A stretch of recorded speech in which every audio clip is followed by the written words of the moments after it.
You're sitting at dinner with friends and everyone's laughing at something someone just said. You smile, you nod, but inside, you're not really there. You're watching yourself perform the role of someone having a good time. And the strangest part? You actually like these people. You chose to be here. But now that you're here, all you can think about is going home. You check the time, calculate how long you need to stay before it's acceptable to leave, and you start to wonder why you can't just enjoy this, why even the good moments feel exhausting. But here's the thing. This isn't about the people. This is about your nervous system running on a different clock than everyone else's. And once you understand why, the guilt starts to lift. Let's be clear about something first. If you feel drained in social situations even when you're enjoying them, you are not broken. You are not ungrateful. You are not a bad friend. Your brain is simply processing connection differently, and that difference doesn't make you cold or distant. It makes you human. For some people, socializing recharges them. For you, it depletes you, and that's not a flaw. It's information. Because what looks like disinterest or disconnection is actually your brain trying to protect you from overload. And the threat isn't the people, it's the performance, the constant monitoring, the energy it takes to be present when your mind is already at capacity. Think about what happens when you're socializing. You're managing facial expressions, tone, timing, appropriate responses, and body language simultaneously. You're reading the room, deciding when to speak, filtering what you say, matching energy levels, laughing at the right moments. And beneath all of that, you're monitoring your own internal state, checking how much energy you have left, calculating how long you can sustain this. It's exhausting. And for someone with a highly sensitive nervous system, it's not just tiring, it's depleting. This isn't new. You've probably felt this way since childhood. Maybe you loved your friends but dreaded sleepovers, or felt relief when playdates were canceled, or needed hours alone after school just to feel like yourself again. And people told you to be more social, to stop being so serious, to just have fun. But having fun doesn't work when your brain is already working overtime just to stay regulated. And here's the part nobody tells you. This response isn't random. It's rooted in how your nervous system learned to survive. If you grew up managing other people's emotions, where connection meant constantly adjusting yourself to fit, your brain got very good at performing.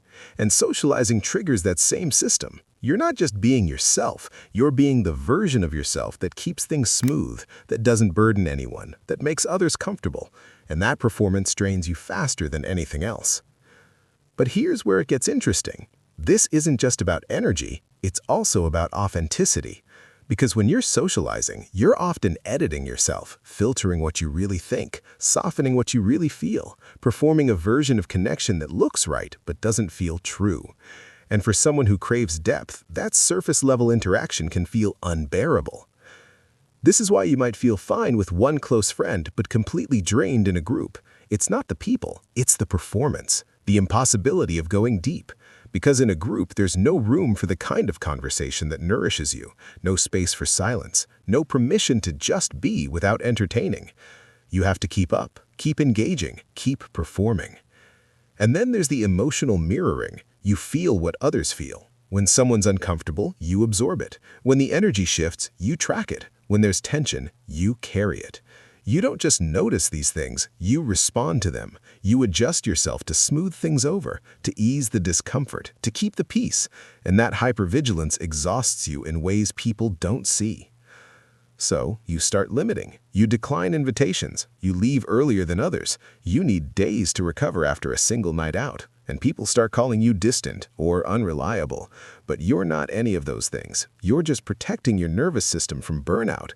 Because for you, socializing isn't just pleasant, it's depleting. It pulls from a reserve that takes days to refill. As you get older, this behavior shifts. Maybe you used to force yourself to stay, to prove you could keep up, but now you've stopped pretending. You've learned that your energy is sacred, that some interactions aren't worth the recovery time, and instead of feeling guilty, you feel protective, because finally, you're honoring yourself instead of abandoning yourself.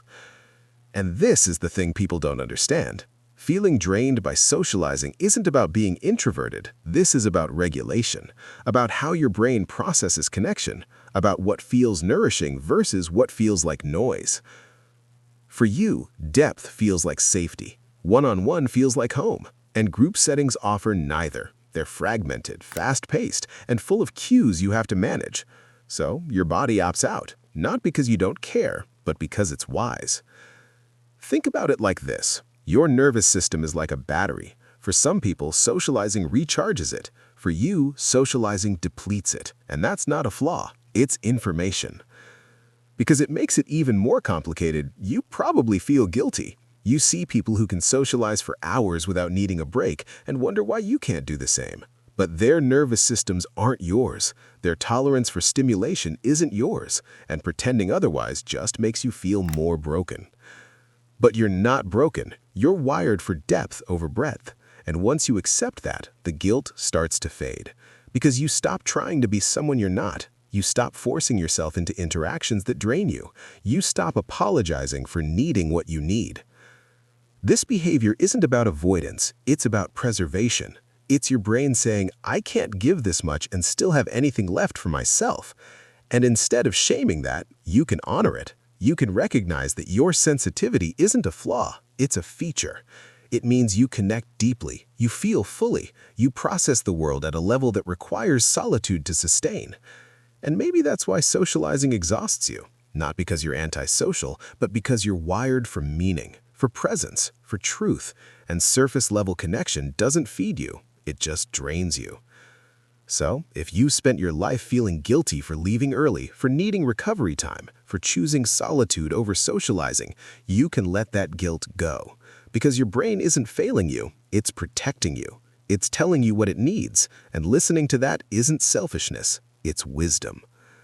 You don't have to keep up with everyone else's social capacity. You don't have to force yourself into interactions that deplete you. You don't have to prove anything to anyone, because the people who matter will understand. This is who you are, someone who needs quiet to recharge, depth to connect, space to exist. And there's nothing wrong with that. Nothing at all.